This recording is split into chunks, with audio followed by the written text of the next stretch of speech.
日本国内版販売中止になったタートルズ。今回はプレイステーション4、プレイステーション5、スイッチでリリースされた TMNT 革版画コレクションの紹介。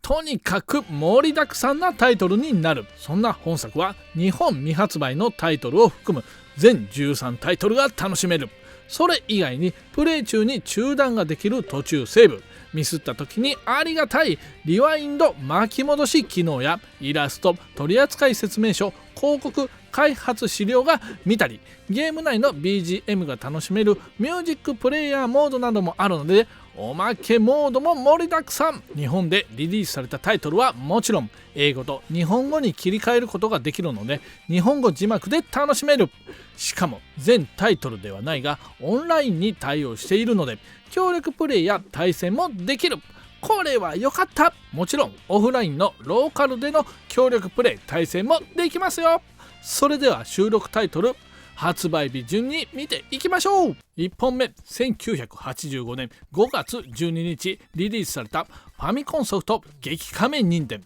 当時はまだ忍者タートルズがメジャーではなかった時代ということもあり、タイトルにタートルが入っていないタイトルになっている。ゲームシステムは劣化版リンクの冒険なようなシステムになり、トップビューでマップ移動し、建物やマンホールに入るとサイドビュー、横スクロールアクションになる。使用キャラクターはタートルズの主人公でもあるレオナルド、ラファエル、ミケランジェロ、ドナテロの4人が使用可能。しかしキャラの性能差がありすぎて、正直ドナテロが強すぎて一択になる。ゲームバランスが悪く、初見殺しのトラップも多く、当時その可愛らしいパッケージから想像もできないほどの鬼畜なゲームになっている。2本目、アーケード。1990年稼働開始した TMNT スーパー仮面忍伝。ジャンルはベルトスクロールアクション。プレイヤーは主人公の4人から1人選び戦うスタイルになる。筐体にもよるが、2人同時プレイできる基盤と4人同時プレイできる基盤の2種類があった。ゲーム自体はシンプルで、レバーによる移動とジャンプと攻撃の2つのボタンでの操作、そしてジャンプ攻撃ボタン同乗して大攻撃が出せる。ジャンプの高さによって急降下キックと通常ジャンプ攻撃を使い分けることができ、キャラクターのグラフィックはアニメ調になっており、テレビアニメミュータント・タートルズの再現度が高い。動きも滑らかでいろいろなギミックもあり、ベルトアクションとしての完成度は高く良い作品。そして当時では珍しく自動難易度調整機能がついており、被弾せず一気を長く進んでいくことにより敵の数が増え、ボスの耐久値が上がる。やられたり、さらに時間が経過すると難易度が落ちる仕様もある。本作以外に Xbox360 で英語版が配信されていた。3本目、1990年8月3日ゲームボーイ TMNT 忍者タートルズ。今作のジャンルは横スクロールアクション。ゲームボーイながらキャラクターが大きく、なかなかの再現度。操作もシンプルでプレイしやすい。もちろんキャラクターごとに使用する武器が違い、ライフがなくなると捕らえられ別のタートルズに交代するといった他のゲームではまたあまり見ないシステムになっている。4人全員やられるとゲームオーバー。ゲームボーイ初期の作品ということだが、よくできた作品になっている。4本目、1990年12月7日ファミコン用ソフト TMNT。2作目で紹介したアーケード作品 TMNT スーパー仮面忍伝の移植作品になる。しかしこの頃のアーケード移植といえばハードのスペック差がありすぎて別ゲームになることが多かったが、本作もまたその通りな出来になっている。グラフィックの劣化、アクションがしょぼくなっているなど、アーケード版では大量に出てきた雑魚も最大3人と少なく、オリジナル版であった大量のギミックもなくなり殺風景な感じになっている。しかしそんな本作だがファミコンなりによくできている。さすがに4人同時プレイはできないが、2人同時プレイができるのは良かった。ファミコン版にはステージやエリアボスなど追加されており、ファミコンなりによくできている作品。当時友人とむちゃくちゃやって楽しかった思い出のソフト。しかしラスボスが即死技を持っているのはいかがなものかと。5作品目、1991年3月稼働開始した TMNT 忍者タートルズ in the Time。 2作目で紹介した TMNT スーパー仮面忍者のアーケード作品の続編になる。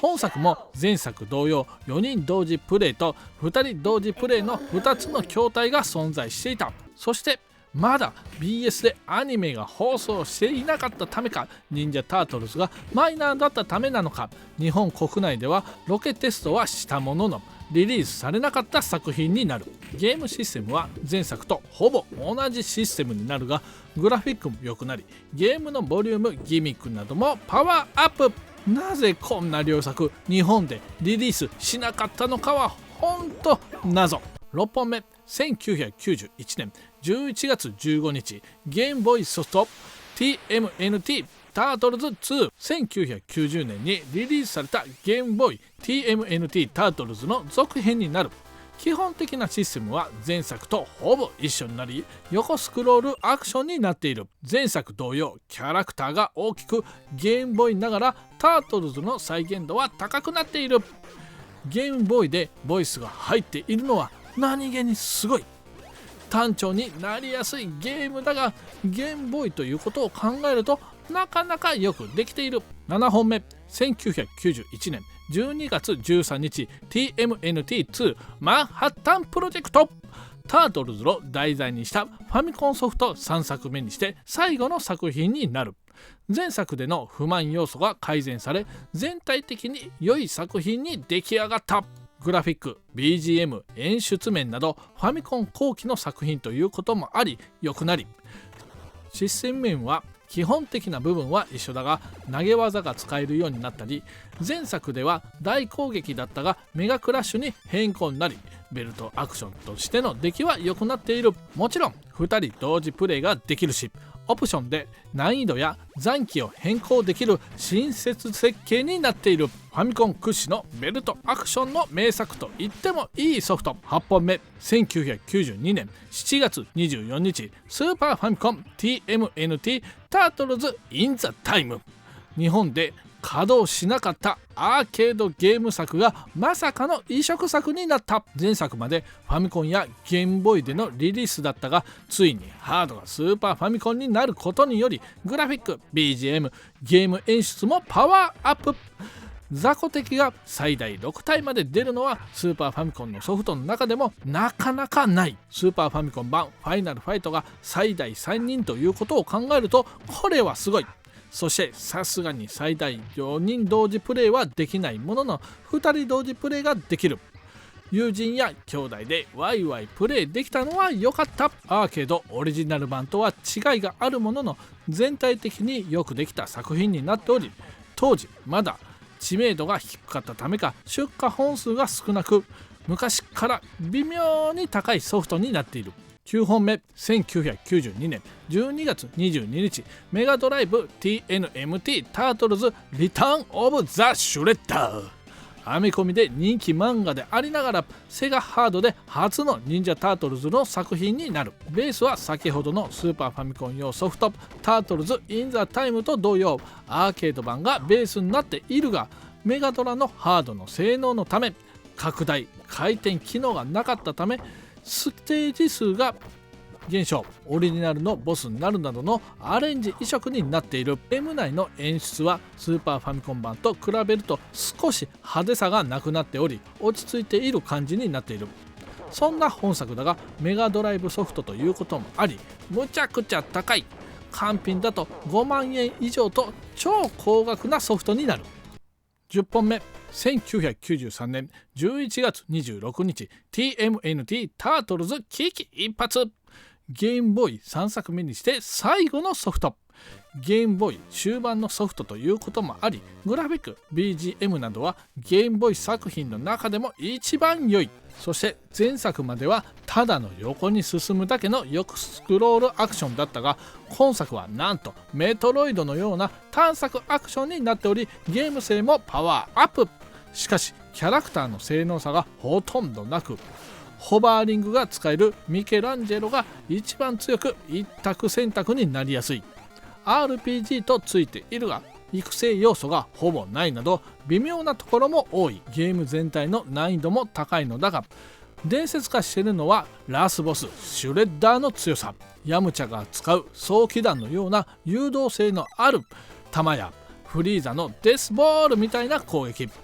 ノーモーションからのキック、そして分身の術と無茶苦茶な性能になっている。しかもそれまでにボスラッシュもあるし、ご丁寧に第2形態までもご用意されている。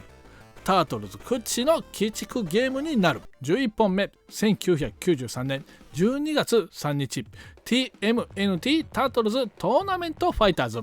タートルズ初の対戦格闘ゲームになる。基本システムは他の格闘ゲームと同じシステムになっており、メガドラ版は3ボタンパッドでの操作になり、パンチキックボタンの2つのボタンでの操作。強攻撃を使うためには方向キーを前に入れながら入力しないといけないといっためんどくさいシステムになる。効果音も不思議な効果音が多く、出来上がりは不思議な作品になっており、最大の謎はラスボスがまさかのあの人。なぜなんだ、なぜやつではないのかはほんと謎。12本目 TMNT タートルズトーナメントファイターズ。先ほどのメガドラ版と同時発売になる。こちらのスーパーファミコン版はウォーリアーズになっており、仕様がメガドラ版と違うところがある。基本的なゲームシステムは一緒だが、スーパーファミコン版では4つのボタンでの操作になり、弱、強、パンチ、キックの使い分けがしやすくなり、さらに超必殺技ゲージがあり、貯めることにより超必殺技が使用可能になっている。そして使用キャラはメガドラ版が8人に対し、スーパーファミコン版10人プラス裏技を使うことにより、対戦モードでボスキャラ2人が使えるようになる。同時期の同会社からのリリースでこれほど違うゲームは珍しい。13本目、ファミコンというかネス版。1994年2月にパル地域に向けてリリースされた忍者タートルズトーナメントファイターズ。さすがはネス版といったところか超劣化作品になっている。キャラクターは大幅に減り全7人。そしてスーパーファミコン版メガドライブ版でラスボスだったカライはリストラ。その代わりにシュレッダーがラスボスになっている。個人的にタートルズはシュレッダーがラスボスの方がしっくりくるのは私だけだろうか。まあ超劣化作品とはいえ、さすがはコナミ。ちゃんとタートルズの格闘ゲームとして成立させている。コマンド入力による必殺技も使えるし、NES のハードの性能を考えるとなかなかよくできている。パル地域限定リリースなので日本国内ではもちろんリリースされていない。今回の動画は日本ではもう買うことができない TMNT ザワ版画コレクションの動画でした。以前は日本国内でもダウンロード販売されていたんですが、2024年3月29日でダウンロード販売が中止。 PS ストア、Nintendo ストア、Steam で終了しました。タートルズの版権問題なんでしょうね。そんな本作だが実は手に入れる方法がまだあります。それは海外版のパッケージ版を Amazon などの EC サイトで購入することによってプレイできます。海外のパッケージ版ですが日本語に切り替えることができるので普通にプレイできますよ。今回の動画はこれでおしまいです。これからもいろいろな動画作っていきます。チャンネル登録、高評価よろしくお願いします。それではまた別の動画でお会いしましょう。バイチャン。